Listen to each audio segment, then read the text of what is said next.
alaykum. Biz hozir no'xat maydonidamiz.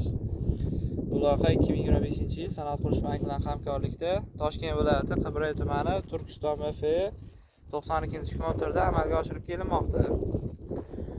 Ushbu loyihamiz hozirda ikkinchi bosqich jarayonida, mahsulot yetishib chiqish jarayonida. Ushbu yerga no'xat ko'chatlari ekilgan, hajmi 14,5 gektar tashkil qiladi.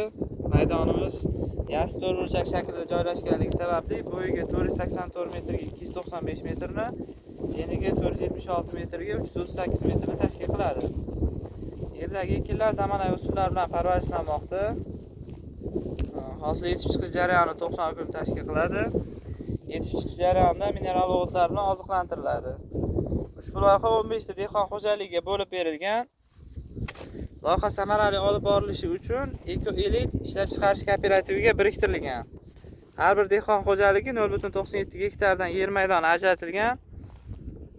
Ushbu loyiha bo'yicha kelajakda gektaridan 2 tonnadan hosil olish rejalashtirilmoqda. Kelajakda har bir dehqon xo'jaliklari faoliyatlari kengaytirilib, yer maydonlari qo'shib beriladi hamda no'xat hosilini ko'paytirish rejalashtirilgan.